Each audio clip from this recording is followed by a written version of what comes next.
Okay. Okay. So I will start. I'm going to speak about Rubik's Cube or Magic Cube, and it is a toy, but it has very interesting properties from group theory. So this is the Magic Cube. It was invented in 1974 by Hungarian professor and sculptor Erno Rubic, and it was originally called the Magic Cube, and I will call it Cube or the Cube. Uh, Professor Rubik is high. It is with us. I think it is 79 now, and it was the first millionaire in the Soviet Union or Soviet space. It was invented. We have many rumors how it invented the Rubik's cube. One of them says that it invented the cube for his students to explain some property of spaces, groups, transformations, and shapes. And he says that it took him the whole month to solve this cube for the first time. It received patent in 1978, and when the toy arrived to the shops, all the world became crazy. It was a toy of the year in 1980. The first speed cubing championship was organized the year later, and it was 20 million of copies were sold over the world in 2 years. And in 1981, 3 of the top bestsellers of United States were books how to solve the Rubik cube. There are many varieties of this puzzle by the shape, by the segments, by the rotations, by the colors. And there are hundreds of them. And there are some interesting examples. The smallest cube is 10 millimeter. The largest is 2.5 meter. The biggest cube is 33 by 33 by 33, has 6,000 movable part. The most costliest cube is from brilliance and gold, and it is $2.5 million. And it is my favorite. It's called Zen Cube. It is solvable from any position and by any number of moves. What is the speed cubing? Speed cubing is a sport already.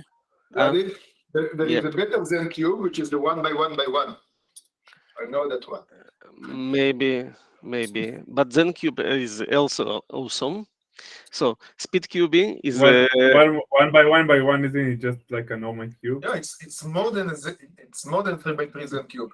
Just 1 by 1 by 1 with different colors. So, yeah. But in 3 by 3 by 3 you have many ways to solve them.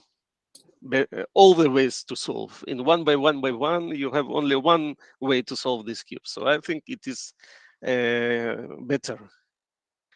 So speed cubing is the championship of the sport to solve Rubik's cube, and it has many of partitions or some championships.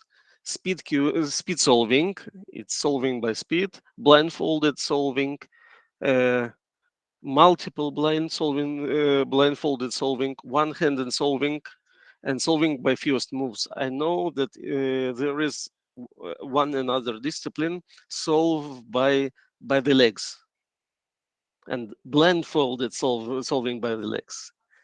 So I will try to show what is the speed cubing if you don't know.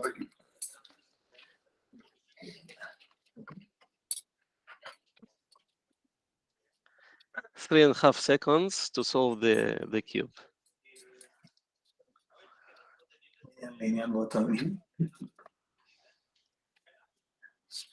So There's this is also a competition for solving them while juggling. yes, but I don't know if it is official. Yeah, it might not be. So I think they did it by reversing the video, by the way, when I think about it. You can take three, it's not easy as well, but you can juggle three solved cubes, then scramble them while juggling, and then switching the video that in reverse. No, it didn't look like it's No, in reverse. No. It Okay. looks like he was really doing it. Really? Okay. Yeah, it looks real. Amazing. So let's jump to some number and then we'll jump to mathematics. So the number of all possible positions of the cube is this number. It is 43 quintillion. How big is this number? It is big. Can you explain the calculation? We can it's a number of corner positions and number of edge positions. I don't remember exactly what each one of the number means, but you just count the number of corner positions, the edge positions, the number of faces, and so on. It can be proven by just the argument of counting argument that we cannot solve the cube less than 18 moves. So we have position that we cannot solve by 80 moves. And in 1995, it was proved that for any starting position, we can solve the cube by maximum 20 turns. And No, but this... I have a position that needs exactly 20. It was proven by Google somewhere, I don't remember exactly when. What? 18 may be counter argument, but exhaustive search showed that 20 is the good number. So it's both upper and lower bounds.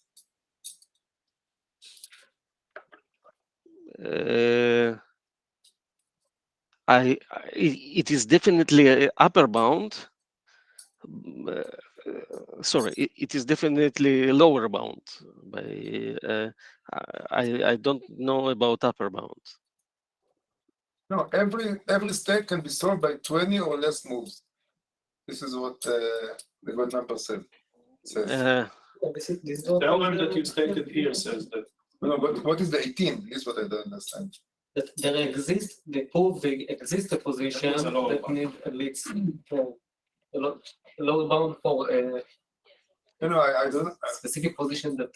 The specific position needs 20, but I'm asking about the counter. I guess the counter argument is some different type of arguments. No, there. The counting said that there are positions which you can solve with not less than 80, not less than 80 moves. You couldn't have just taken a cube and show that without. Never mind. You can solve it with less than 80 moves back then when you didn't have a computer to run over it. Okay. But you could have shown only based on counting of the graph that the diameter of the graph is at least 80. Sorry. Okay, so before we starting to solve the cube, we have some notation. It was a professor with the name Singmaster, John Singmaster. In 1984, he presented the first paper how to solve the Rubik's Cube, and it is his notation. F is a front, back, up, down, left, and right. And it means that if you see F, you must turn the front face clockwise by 90 degrees. And if you have F square, so you perform 2 moves 3 times and so on. And -1 says you must rotate counterclockwise. Sometimes instead -1, you may see just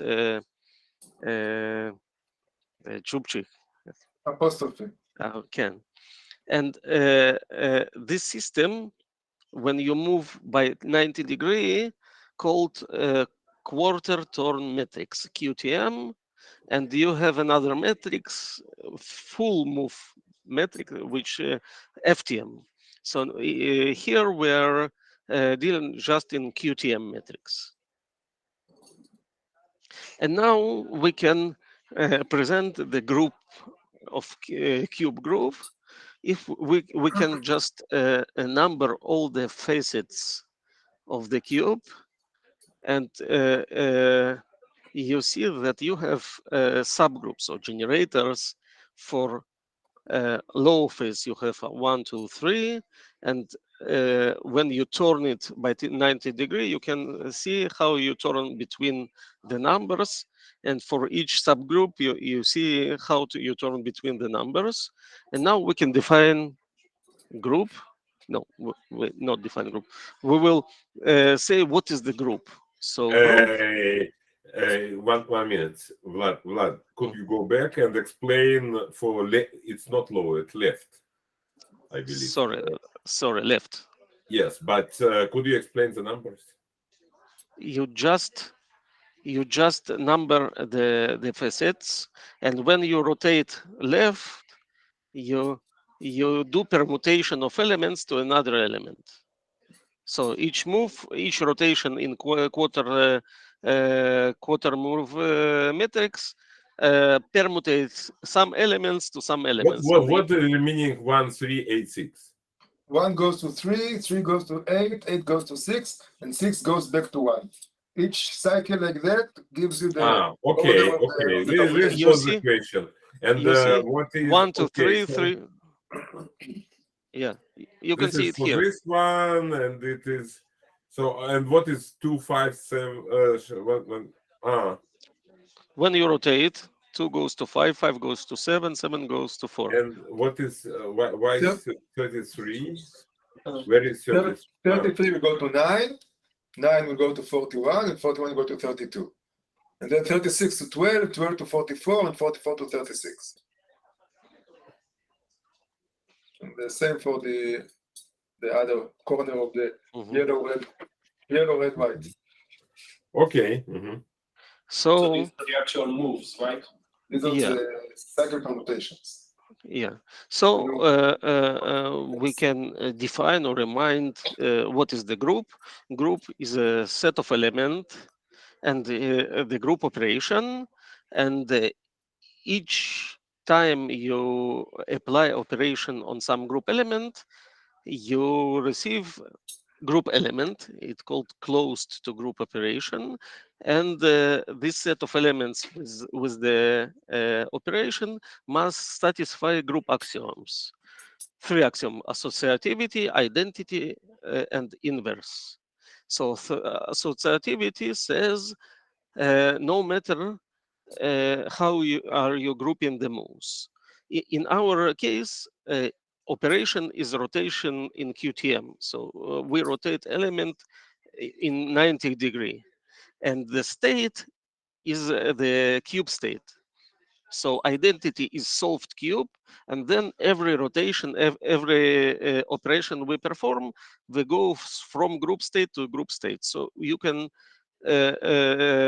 see the scrambled cube as cube after x operations, and it is some group element. So you can say that every state of the group is some element of the group.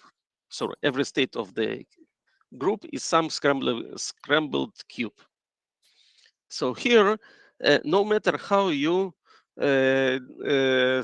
group the elements. So if you do rotation on 270 degrees, you can perform F and then F, or you can perform 1 time F and then 2 times F. So associativity says no matter how are you grouping the operations, identity is the element that you apply this element to another group element and receive the element. Just A multiply 1 is A. So here, identity is no rotation. we do not perform operations, so it is on the identity. Inverse is says that we undo our move. So if we rotate clockwise, we can always perform the negative operation or reverse operation and return to original move. So three axioms is the group, and if we define that a group operation is rotation clockwise by 90 degree, we have a group of moves on Rubik's cube or a group of permutations of Rubik's cube. And now we're going to definition. So Rubik's cube group under quarter turn metric is a subgroup of symmetric group S49. And S49 is just group of all permutation of 49 elements.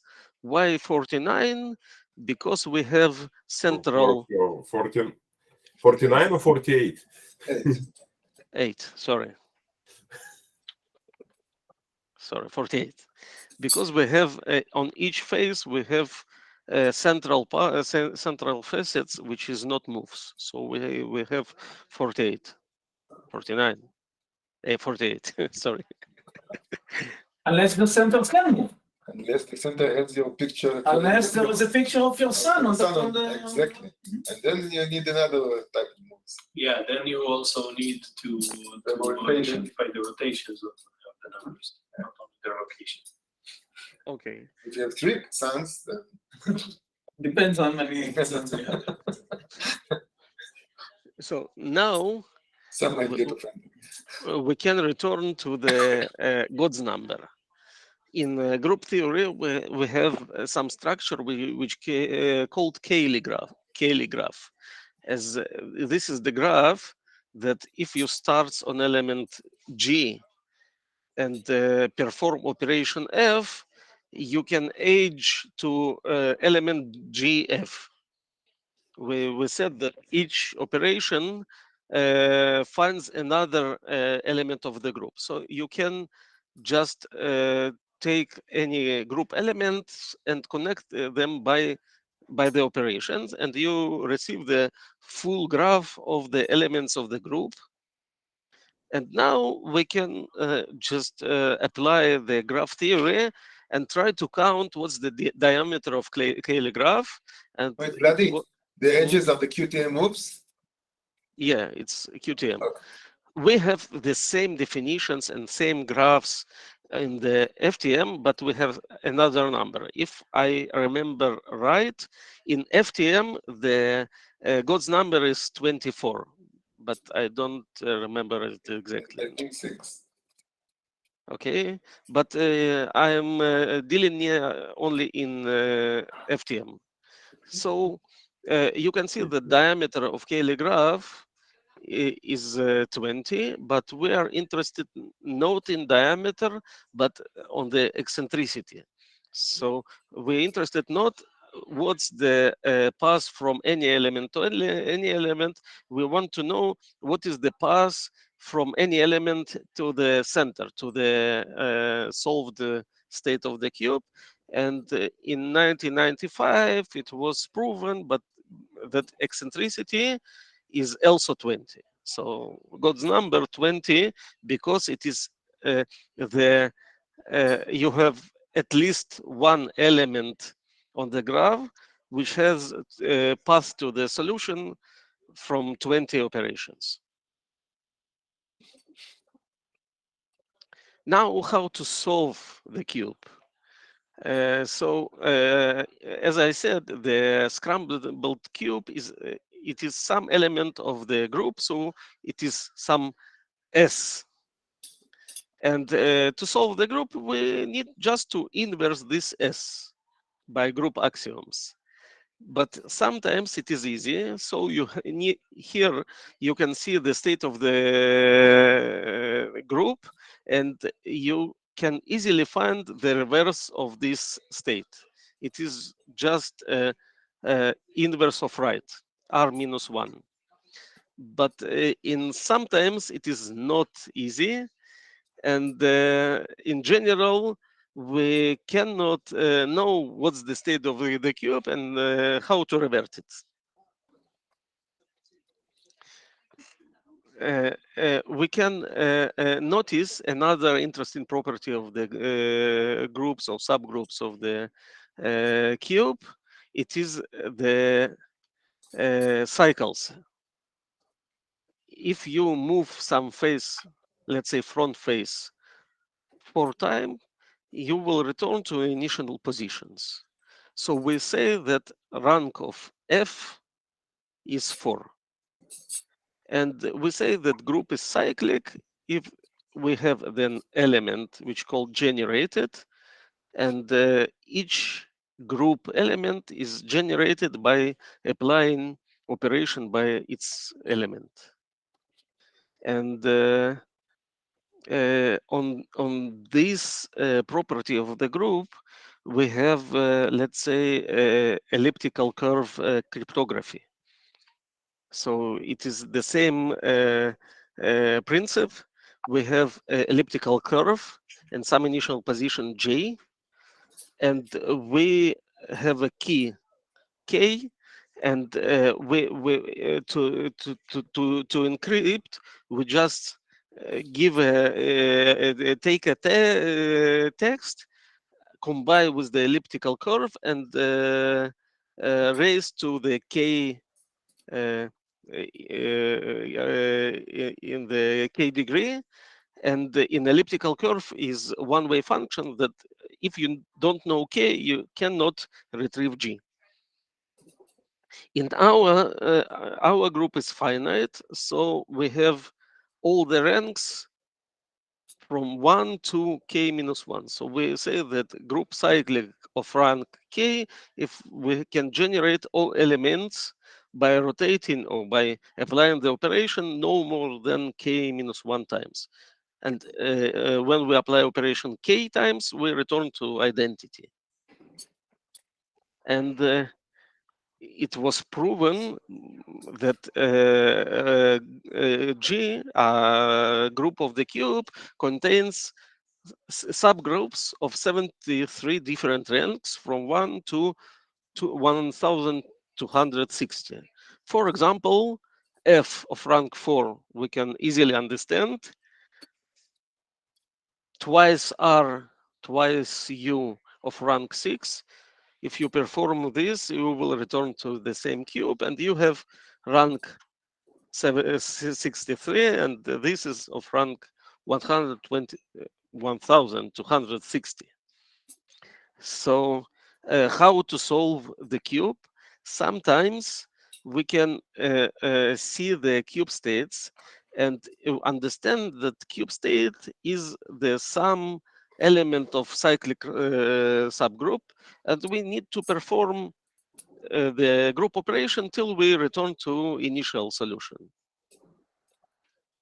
But important note, the whole group is not cyclic. It has cyclic subgroups, but not cyclic.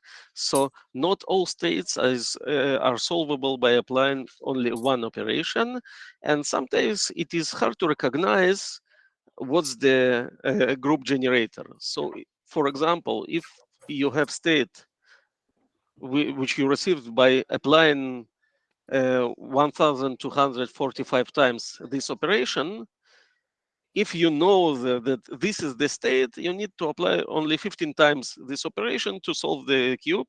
But I hardly imagine you can understand this from the position of the cube.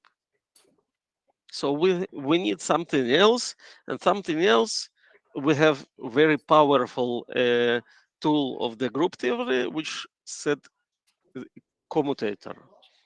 So commutator is the operation of applying for two elements, of applying GH and then reverse of G and reverse of H. This operation, some test of if the group commutative or no. What is the commutative? Commutative is that the order of performing operation is important or no. So Why the commutator are important? Because some elements of group are commutative and some elements of group are not commutative. So if you have partially solved group, partially solved cube, you want to, for some element to remain unchanged and some elements to move. So commutator perform this. For some elements which are commutative, it don't move it, but some element it moves. For example, UD reversed UD is a commutator and it restores the initial position. So if you just perform up, down, reversed, and then down, up, you return to initial position. But you have moves which somehow overlapping. So if you perform move up, you move this facet here, and then when you perform right, you take the same facet and move down. And when you restore, you cannot restore to initial position. What this operation does for two levels, they are commutative. It don't do any change, but here it swaps these two corners. So this corner was initially here, it swaps to corner. And how to perform now solving of the cube? You have a commutators, you have a partially solved cube, and you need to apply commutator which don't touches already solved facets and just changes unsolved. But we have some another problem here. Not all the cube states have commutators to solve. And the second problem, it may be very long sequence of moves to solve some state. I'm not completely understand the commutator. Commutator, it is operation. So it's You have this is the definition of commutator. It is okay. just a definition. So why for some we don't have? No, we can apply this for each element of group, but you can see that if elements are commutative, this operation is identity. And when we apply some commutator, you have some facet which is commutative, which gives identity for this commutator, or you have elements which is not commutative. But we don't know. I'm not sure that where we start from. We start from some state. Yes. So we don't know exactly what was the last operation that brought it to us. Here we need the operations. No, not for example, when you see operation and state, it is the same thing, because the state of the cube is the solved cube and a sequence of operation which you had applied. And sequence of operation is some group element, because when you perform two operations, you came to the some group state. So any scrambled state of the cube is the outcome of some operation. So when we see the state, we know the operations. Sometimes it is the problems. If here you can see solved two lines, and here it is something unsolved. So you can say, oh, I know that for this type of state, I have, or I remember the right commutator, the commutator which switches to corners. But maybe you have some state that you don't know. Maybe the commutator exists, but you don't know what is the commutator to solve it. This is the problem. Theoretically, if you have unlimited memory, you may remember all the millions of commutators which exists, or many milliards, and you can solve many of position. But in the practice, you remember, let's say, 4 or 5 commutators, and you search for positions of the cube that fits to the commutator. For example, no example, but the example of commutator is commutator which swaps 2 corners. The commutator which swaps orientation of the colors. So you have white green facet, and you want green white, but you don't want to move this facet from its own position. So you have a commutator which does it, but it is the existence of commutators helps us, but don't solve the Rubik's cube. And we need the last step to solve fully the Rubik's cube. It is something which prepares the cube. So we have no commutators which solves any position, but we may prepare the cube to some position, apply commutator, and then return the cube to initial position. And it calls conjugate elements. So the structure of conjugate elements, as I said, move, preparational move, commutator, and reverse of preparational move. And now the definition of conjugate elements, it is not related only the Rubik's cubes, it's just commutator and conjugate classes is a definition of group theory. It is not definition of Rubik's cube. So we say that 2 elements are conjugate if we have element of group G which moves element A from to B. And we can say that if we apply as element G all elements of the group, we can talk about the conjugate classes. So if we take element A and apply all the elements of the group, all the elements B that you receive are conjugate class of A. And these conjugate classes are very important. Why? Because first of all, the relation of, sorry for my pronunciations, conjugacy. So this relation is an equivalency relation. So all the elements of the group are partitioned by conjugate classes. You have just classes, and sum or union of all the classes is all the group. So the conjugate classes are building blocks of the any group, and not only the building blocks of the group, the all elements in conjugate classes are in some way equal.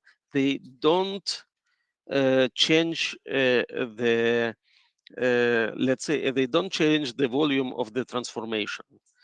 If you remember, they don't change the trace of the matrix. If you perform operation by matrices, they don't change the positions. So this is some notion of similar elements or similar operation on the space.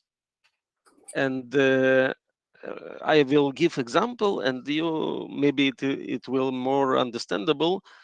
You have conjugate class of swapping corners.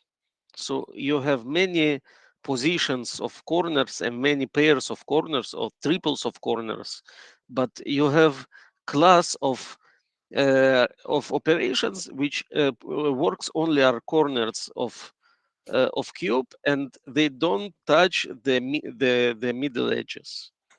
And you have class which swaps the colors of the some facet, and all the elements of all the operations of conjugate class works only to swap colors, but not change the orientation. So it's some similar operations on the cube, and it has been proved that Rubik's cube group has 81,000 of conjugate classes. But the outcome of knowing the conjugacy classes is we can build our own algorithm for solving Rubik's cube. First of all, we define small number of operations we want to perform on cube. For example, flip the corners, switch the edges, change the orientation. Then we go to conjugate class of this operation, and from all elements of this class, we choose one which is best for us. It may be just one we remember, or maybe if I'm go to speed cubing championship, so I need to remember the fastest. Or maybe it is not fastest from number of operations, but fastest by number of moves. When you physically move the cube, you spend time to rotate the cube to perform some operations, and some operations you perform faster or not. So when you choose from conjugate class element, you just perform sequentially operations to solve. It is important that you perform operations of this type. You don't touch any facets which not related to other facets. And this is all. You may combine your own algorithms, and I just want to give an example. It is very popular CFOP method. It is cross F. I don't remember what is F. F first to line. So bring across, bring first to line, orient last level, and then permutate last level. And first of all, we perform cross. Then we solved first two layers, and you have just conjugate elements which perform some operations. And then you need to do orientation of last level cross. It is just, you just need to remember some sequence of moves, and then permutate and orientate last level. And what we are doing, we're just applying sequentially some conjugate operators, and each operators perform some operation on elements, but remain all other elements in the same position. And we solve the cube. So I'm finished. I hope it was understandable. And if you have a question. I have a question. Okay. I hope you have no. I have a question. Yes. My question is, you mentioned several times the speed contests, and do they use cubes that allow recording? They can actually record the moves that the contestants do? As I no, they have cameras on the room of competition, but the very important property of the cube is it must be fast. So I know it is not the original cubes that you can buy. They have some improvements. They polish them. They add some Oil, some oils. I don't know. They add magnets part of to several parts of the cube. So once you start to rotate it, it just goes clicks into place. Not clicks, but it just go to the correct place without any additional move. To start to move something, it moves. You can start to move the other place while the other is moved. They And remove. how do you know that the cube is scrambled? That is a great question. They actually they break. They have an algorithm that actually breaks the cube to all the parts, then combine them randomly, and they validate that the symmetry is such that the actual state of the cube is in the path of the identity. So this is how they got to a place where they do the most random scramble. They just break the cube, do any random assembly of it, and just checks that it is solvable. So so you want to choose uniformly from the space of the possible. Yes. So there is no good scramble or bad. What Google showed is that it is very difficult in that way to get to a non-scrambled state. Non-scrambled means that you need less than 20 moves to get there. No, I don't know whether less than 20, but uniformly chosen more or less. For the competition sake. No, but how do you uniformly choose from this state? You can't You- uniformly choose from You the cannot. state. You cannot uniformly No. choose, but in the competition, Cube by cube, part by part. Part by part, and then you assemble. You assemble, and then you just validate that it is solvable. That's it. It has to be solvable. Why would it be? No. For example, when my boys take my Rubic cube at home, just And rotate. breaks it out. Rotate one corner. It is not solvable So you anymore. don't choose uniformly from the cube space, you choose uniformly from S48. On the pieces state, then just validate. It is solvable. And how much bigger is S48 from the space? It's not, isn't it enormously? Enormous. So what are the chances that you reach it? As I know, they do it best. I see. Symmetry test is easy. Maybe I just- you can when you are assembling layer by layer. You must assemble the whole thing to. You may need to test a million